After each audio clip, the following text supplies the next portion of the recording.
明天端午节了哈，大家有没有发现？今天可能还没有，可能明天才会有，就是会发现有一些没有，就是一般民间宗教信仰，门口都会挂那个艾草，有没有看过？曾经有看过了。那个挂艾草这是什么用途？有没有人知道？驱邪，好，就是把一些这样就是相信会有一些有鬼蛇神的一些东西啊，哈，会在外面玩手啊，到处跑啊。然后如果挂那个艾草，或者是有的小时候都会做，幼稚园老师都会做香包，哈，就是为了要驱邪用的。好，趋吉避凶，趋吉，好，就是往好的方向去走。趋吉避凶其实是人的本能。那我们都喜欢做一些对自己有利的事情，然后有一些对自己感觉好像那个方向、那条道路走下去好像有点危险，我们就会尽量避免去走，会让我们自己导致危险的那条路。所以趋吉避凶是人的本能。可是呢，因为我们的人的罪性的关系，往往我们对于吉凶的判断会有差错。因为当我们顺从自己的心意去走，我们以为是一条正路。哇，我们连续好几个礼拜都有讲到这个经文哦。有一条路，人以为正，怎么样？哦，最终成为死亡之路，可以领糖果打出来了。就是我们顺着我们自己的本性，我们会往一条我们看为好的路。可是呢，因着我们的罪性，有的时候可能那一条路其实已经是偏离上帝的心意，可能已经偏离了上帝的正路了。可是我们还是一直执意去走的时候，那其实就是一条凶险的道路。可是我们往往人在江湖身不由己的时候，就无法能够知道那条路是一条不好的路。我们从创世纪就可以看到，创世纪大家都会比较熟悉一点。像亚当夏娃，当初亚当夏娃就是因为以为那个山的果实看为是好，对不对？他们觉得吃了眼睛明亮，哇，好哎，然后他们就吃了。可是这件事情呢，就是上帝不喜悦的，但是他们看为好，吃了结果以后就是被逐出伊甸园。然后他们的后代亚伯、该隐也是因为人的嫉妒，然后该隐就杀了亚伯。接着创世纪前面这一开始就非常的精彩，人的罪恶遍满全地，然后呢，上帝要怎么攻击来毁灭？比较接近儿童主日学的，回答一下。大洪水。好，上帝就用大洪水来毁灭这个人类的全地的罪恶，这样子。这一切都是人自以为趋吉避凶的一个后果。好，那大洪水来了，还没来之前，上帝就呼召挪亚要造方舟。在这个挪亚在那个充满罪恶的环境里面，他领受了上帝的呼召。在这个过程当中，很多人耻笑他，这个故事大家都很熟悉。可是挪亚并没有任何的疑惑跟埋怨，在圣经的记载里面，挪亚似乎没有说任何一句，在这件事情上面他没有说什么话。上帝怎么说他就怎么做，他就是照做就对了，他照做。那如今我们来思考，我们要如何在现在这个环境，我想每一个人来到教会，我们都自认为我们是有罪的人，我们需要医生，我们需要耶稣，我们需要我们的主，所以我们来到教会，参与在教会的团契。好，那我们这一群有罪的人，我们怎么样在这样子一个罪恶当中来回应我们的呼召？我们一起用今天的经文来一起来思考。好，今天的经文17节说：“朋友乃时常亲爱，弟兄为患难而生。”我们在一般人的眼里，我们是朋友的关系。我们可能因为我们跟别人在介绍我们彼此的时候，比较不会一开始就说我们是兄弟姐妹，人家会听不懂，外面人会听不懂。我们会说我们是教会的朋友啊，怎样之类的。可是因着这样子朋友的关系，我们因着主耶稣基督的救赎，我们可以成为弟兄的关系，是血浓于水的关系。这样子的关系，朋友时常亲爱的关系，并不只是说我们常常去吃喝玩乐啊，一起做一些玩桌游啊，或者是去骑脚踏车啊，不是这样的，不只是这样子的。这里的朋友的关系，透过耶稣基督成为一个弟兄的关系的时候，是可以一起共度患难，一起突破生命的困境这样子的关系。好，所以不只是玩而已，而是可以一起突破生命的困境。因为在基督里，我们是无法分割的群体，我们是共生共荣的关系，融合、融会贯通那个融，共生共荣。既然是共生共荣的关系，我们就要避免自我膨胀、自我扩张。我们试想，如果今天在我们这样子，就以我们现在这个团契里面，如果有一个人他的主张，他觉得他绝对是对的，然后要每一个人都要相信他是对的，然后要依循他，他自我膨胀，就是听我的就对了，那是不是就排挤？一定会有一些人不怎么认同。那对于那些不怎么认同的人，他们就会一直被边缘化。所以我们讲说，民主虽然是少数服从多数，但是多数也要怎样？尊重少数。意思是这样，就是我们既然是共生共荣的关系，我们就不能自己一个人一直不断的做大自己，我们更要懂得自我约束，避免自我膨胀。所以我们在接下来的3段经文里面，我们要来一起来思考，来补充叙述，我们要怎么样在这样的团契当中维持一个上帝所喜悦的团契生活。18节说，在人生面前击掌作保，乃是无知的人。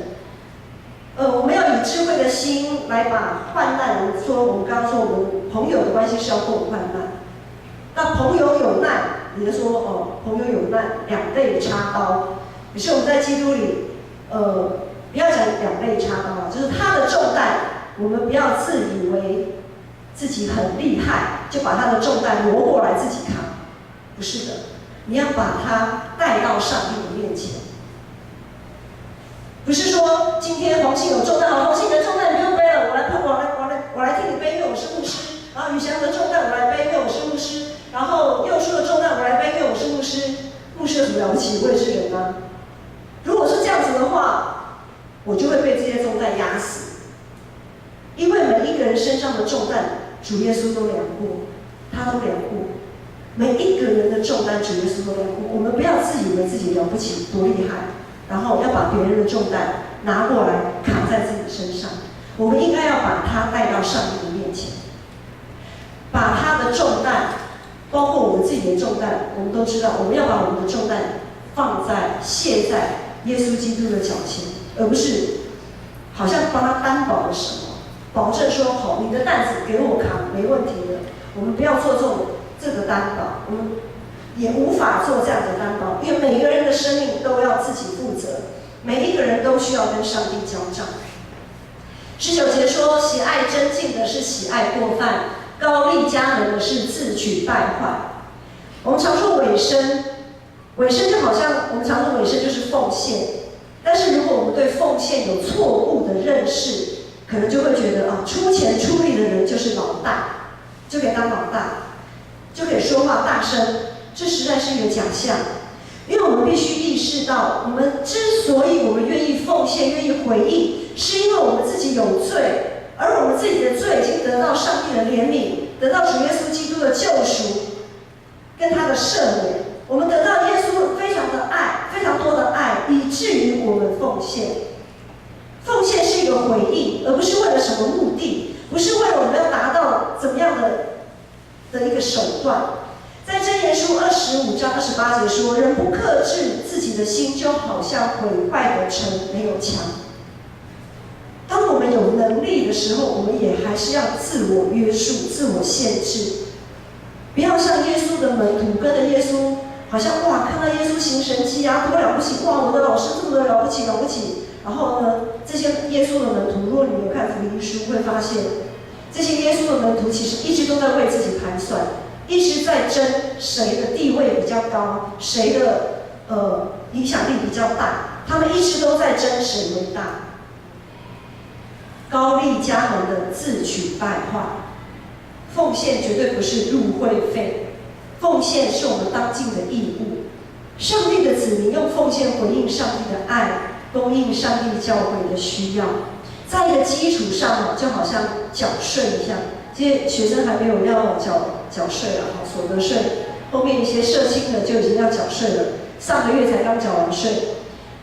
好，缴税的时候呢，现在的电脑很厉害，你一个资料进去，啪啪啪，有什么收入、支出啊，什么医疗啊，什么，它都列得非常的清楚，都不会漏，好像都不会漏掉这样。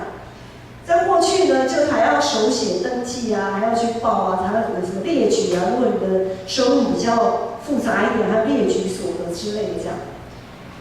当我们有一些不管是企业单位还是个人，如果我们有漏缴税金的时候呢，国税局就会发通知单啊，说哦你欠缴啊，要补缴啊等等之类的。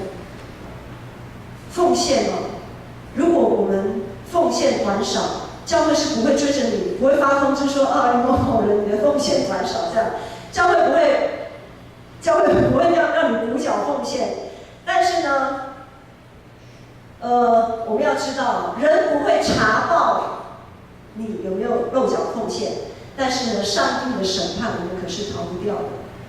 上帝最终的审判，若我们窃取了上帝的荣耀，若我们窃取了当纳的奉献，我们的审判可能是，比如说今年2018是去年2017的收入，我们这样子查，国税局这样查，可能一段的时间，他就会先停止不查，然后一直累积。我们可能会有哪一天良心发现，好，给他缴清的一个举动。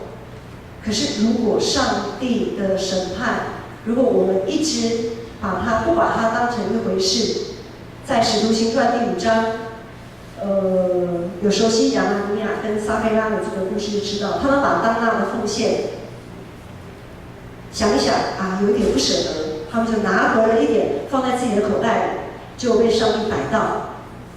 他们的审判是会带入到永恒的，因为他们当天就死了，上帝当天就击杀他们。这样子的审判会，我们说我们有永生的盼望，但是当我们如果胆敢跟上帝明知故犯的话，我们的下场可能在那样子的审判当中也会带到永恒。所以这是我们要警醒，要心存敬畏的地方。好，第20节说心存邪僻的寻找好处，舌弄是非的陷在祸患中。很多时候我们喜欢出一张嘴搬弄是非，有些人正在团契，在教会里面很努力的往真理的道路去走，很努力的让自己的生命可以更像我们的主。可是呢，就是会有一些人搬弄是非，说一些有啊没有的，以至于让这些人跌倒，让这些人扭曲了真理的道路。我们要避免成为这样子的人，我们要避免我们的口常常说一些会让人跌倒的话，我们要随口说造就人的话。在马太福音23章13节里面有讲到，耶稣他对法利赛人说什么？他说：“那使人绊倒的有祸了，因为你们当着人的面把天国的门关起来，你们自己不进去，想要进去的人，你们却不让他们进去，因为你使他们跌倒。”我们就会发现，哇，在团契当中，我们不但有自己的重担要背，我们还要跟别人共患难。在团契当中，我们常常要奉献我们的心力、财力、人力，献心、献银、献力，这样还不能当老大。在团契当中，我们要小心自己的言行，不要被耶稣给抓包。好像团契生活没有这么容易哦，好累哦。那我们不要来参加团契呀。我在家里就好啦，在家跟 TV 打开，什么牧师讲道我都可以听啊。现在手机 APP 也很方便啊。我可以自己在家里就好了，我干嘛还要来教会参与团契？然后参加团契这么麻烦，要注意这个注意那个。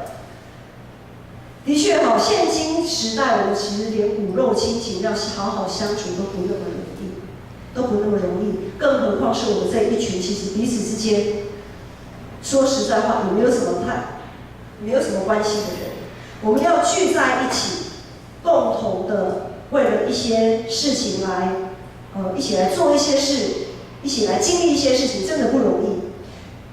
为什么我们要参与教会？为什么要参与上帝的团契？上帝要我们参与团契生活，是为了要让我们更像他，更有他的形象。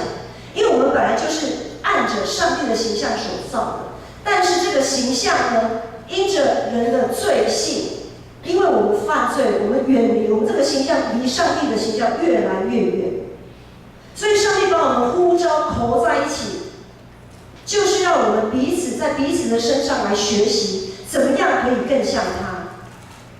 我们彼此在团契当中一起来锻炼我们的生命，让我们的生命可以更有上帝的形象。我们是按着上帝的形象所造，是圣父、圣子、圣灵三一上帝。我们刚才在读，在用使徒信经来做信仰告白。我信上帝，我信圣子，我信圣灵。圣父、圣子、圣灵，他们就是一个团契的关系，非常紧密结合，无法分离。他们彼此之间就是一个非常无法割离的一个关系。所以，既然我们身为上帝的儿女，我们就理当要有这样子的 DNA， 我们就要理当有这样子的基因。我们有耶稣基督成为我们的中保，因着耶稣基督，我们可以连结在一起，我们可以连结在一起。因着耶稣基督，我们才能有团契生活。这样宝贵的一个团契生活，我们要把握。神学家潘霍华说：“我们从耶稣基督里所领受的，既然是赦免，不是审判，弟兄姐妹之间就应该彼此饶恕。人跟人相处，难免会有不愉快，牙齿都会咬到舌头，难免会有不愉快，因为我们是这么的不一样。可是，在这么不一样的过程当中，我们怎么样学习互相尊重？我们是不是愿意多给彼此一点时间跟空间？因为常常我们每个人都有属于自己的，我们讲说不好的习惯，有一些坏习惯我们会想要改，可是会发现怎么改都很难改得掉。我们常常也会给自己一些理由啊，给自己一而再再而三的机会，说好了，我明天再改好了好了，我明天再重来一次。我们会很多的重来，不断的给自己机会，可是我们却好像不太愿意给别人机会。我们常常给自己很多时间空间，却不愿意给别人时间空间。我们是否可以因着主耶稣对我们的爱，对我们的怜悯跟赦免，好让我们可以愿意彼此多给一点时间空间，原谅彼此70个7次，让我们在团契生活里面一起学习耶稣基督的形象，学习他的样式，愿意饶恕，愿意赦免。委身就是我们受托在某一个团契，受上帝的托付，在某一个团契里面来效力，尽我们的本分。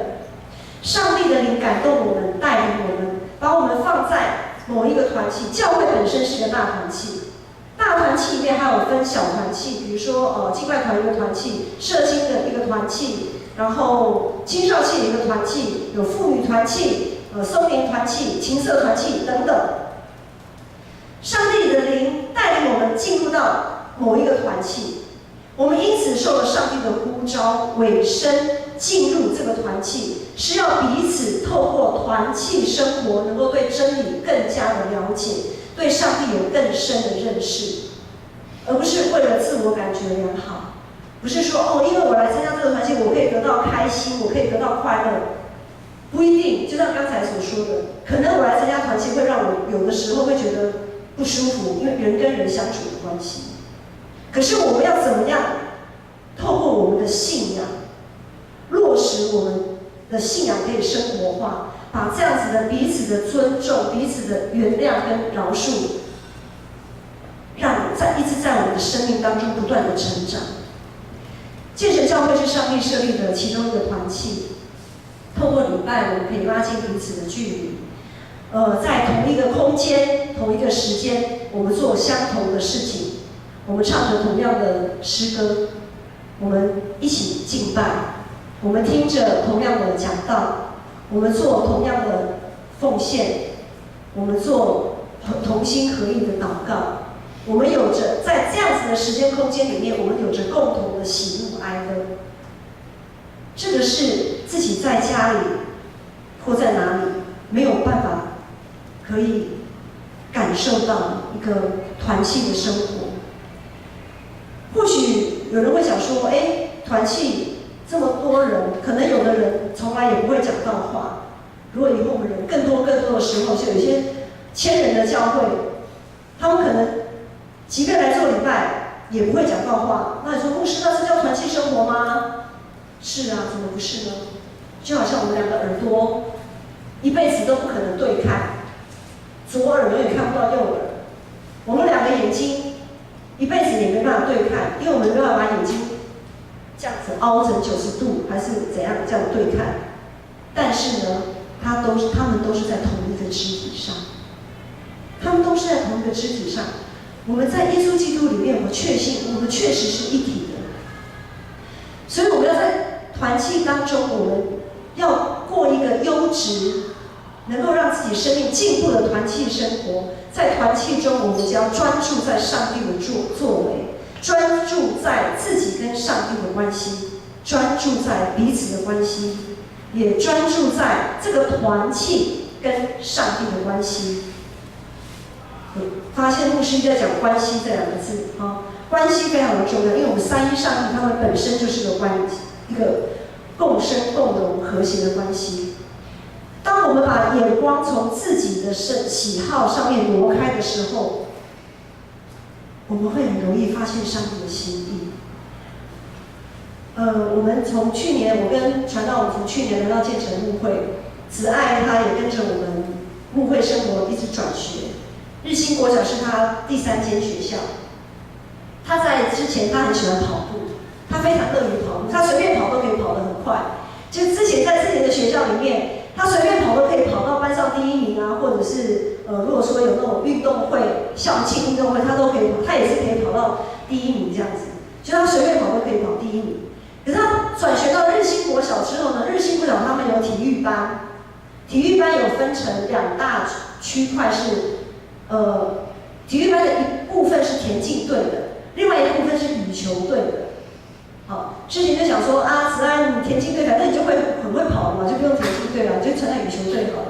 好，他要参加羽球队，可是他后来在校庆的时候一跑，就被田径老师噔就被相中，然后就把他抓去田径队做田径队的练习。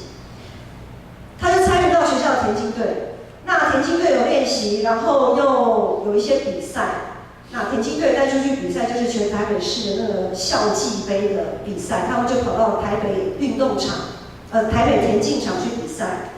我们也因他的福气啊，第一次踏进了台北田径场，觉得这个真的那个场地真的还不错。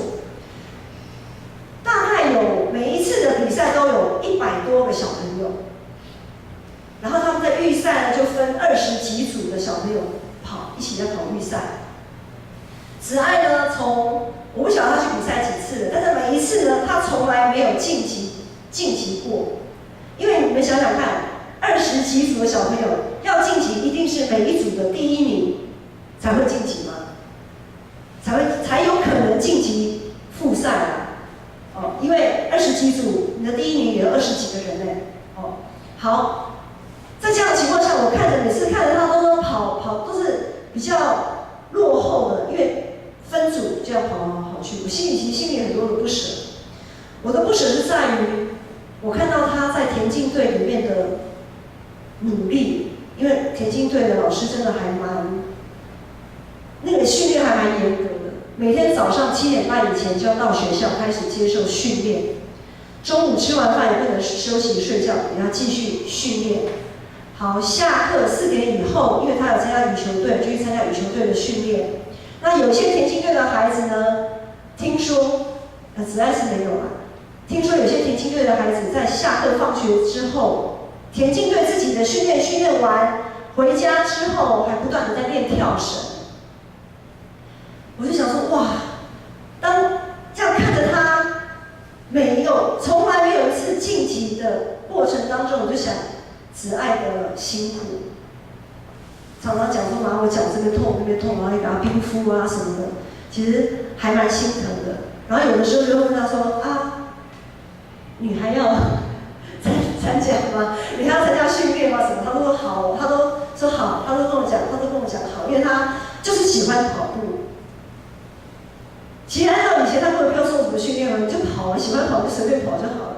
可是他就是接受一个训练，有一次他很开心说：“妈妈，我的老师说我跑步不再用脚跟嘞。”我听不懂，不用脚跟是什么意思？跑步就是不是很自然的会用脚跟先着地吗？没错吧？是不是？脚跟会先着地吧？对啊，应该是吧？是吧？跑步的时候容易脚跟先着地，可是他说，妈妈，我老师说我已经不在脚跟先着地，我是用脚掌。对，就是一直都用脚掌 ，always 用脚掌。我就说原来还有这样子的调整哦，就是要用脚掌着地去跑，你速度才会出来，才会快。我就想说，其实这些孩子那个时候，我就是想这些训练的过程。然后有一次，很多次，其实因为牧师时间不多，所以很多时候都是看着他那一组，因为分组预赛，看着他那一组跑完，我大概就回去，我就回来教会了这样。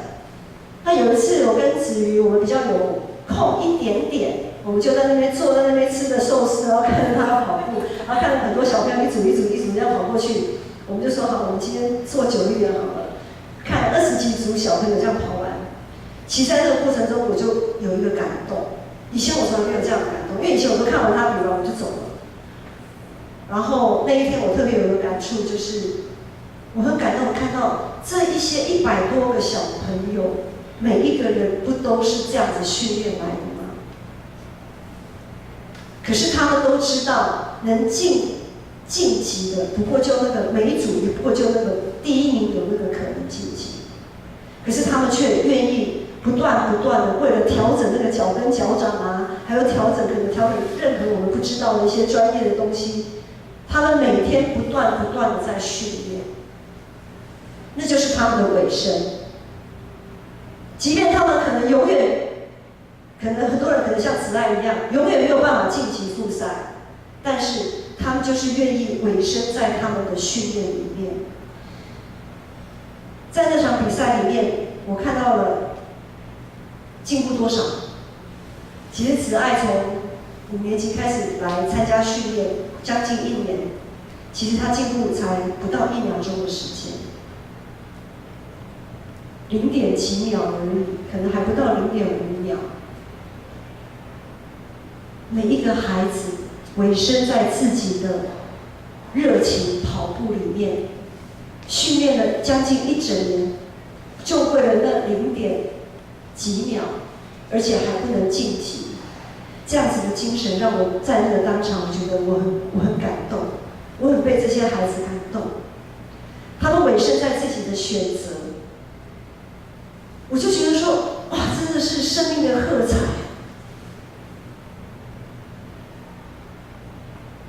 我那一天忽然觉得，我为了因着慈爱，我觉得很骄傲，因为他这样子的委身，即便他没有晋级，即便他的进步也只有那么0点几秒而已。我相信每一个孩子的父母也应该要为他们的孩子喝彩，在那一个跑道上。我就想到，那我们的天父呢？或许我们委身在我们团契里面，我们的生命可能进步得很慢，有的人可能进步得很慢，很挣扎，可能前进2步还后退3步，不是前进3步后退2步哦。有的人可能是前进了2步就后退3步，马上就被打回原形，然后还倒退这样子。打篮球嘛，碰到强壮的中锋撞上去就是后退了，怎么办？被反弹到一个程度。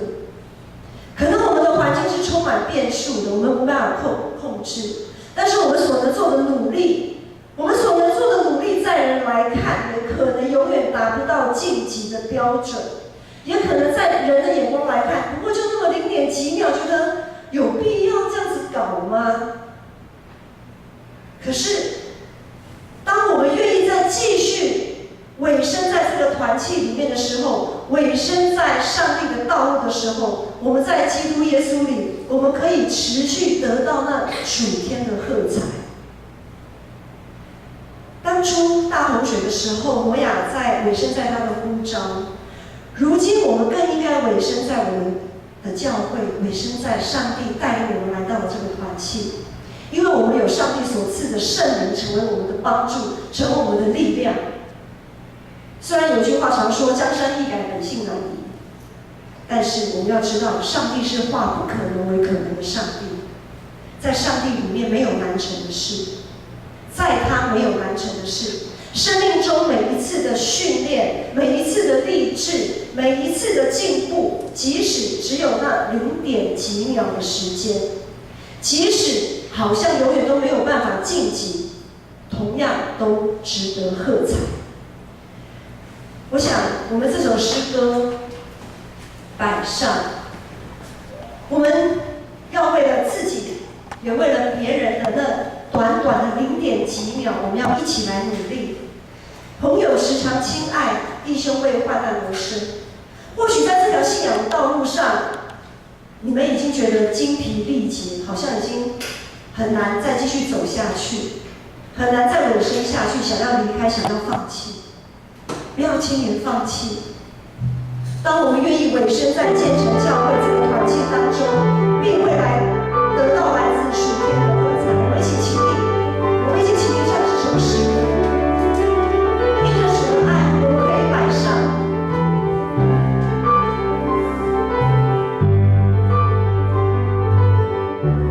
我心呼求，我心呼求，主你与众人同坐。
亲爱的父神，我感谢你，感谢你爱我们，将我们从那生人当中给救拔出来。